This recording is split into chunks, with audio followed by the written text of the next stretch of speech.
आहे राष्ट्रभक्तीची एक मिसाल. आजही जिचं अनुकरण करावं अशी ती. आपला द्वारपालपती गद्दार निघाला.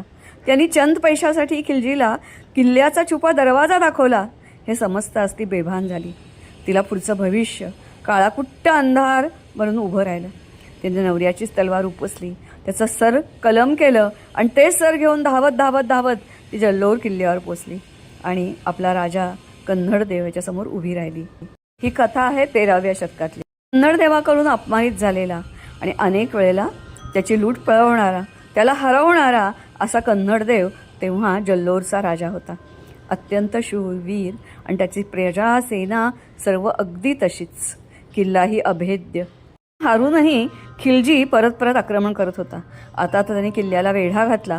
कित्येक महिने लोटले. हजारो सैनिक किल्ल्याला वेढा घालून बसले होते, तरीही किल्ला पडायला तयार नव्हता. मग त्यांनी एक वेगळा मार्ग निवडला. बिका दहिया याला बळी पडला. शत्रूला गुप्त मार्ग दाखवला. आता खिलजी किल्ल्यात शिरणार आणि त्याच्या प्रचंड सेनेशी कन्नडची थोडीशी सेना कसा मुकाबला करणार हा मोठा प्रश्न होता. हिरादेच्या हातातील आपल्या नवऱ्याचं मस्तक बघताच राजा सर्व समजून चुकला. सर्वत्र निरोप गेले आणि सर्व स्त्रिया जोहाराला तयार झाल्या. शेकडो स्त्रिया.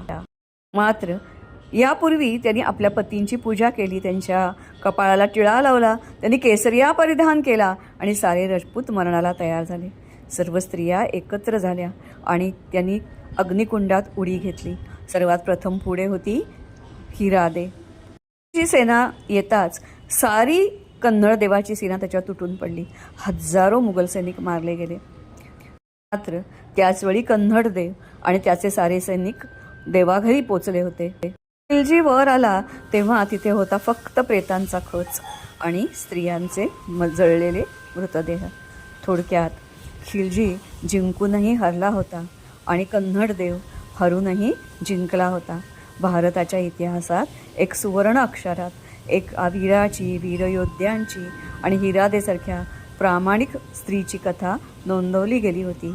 एक राजस्थानी राजपूत स्त्री आपल्या देशासाठी काय करू शकते याचं हे उत्तम उदाहरण येतं. नच वाटतं कुठं हिरादे आणि कुठे चंद पैशासाठी घाणेरडे रील्स बनवणाऱ्या आजकालच्या मुली.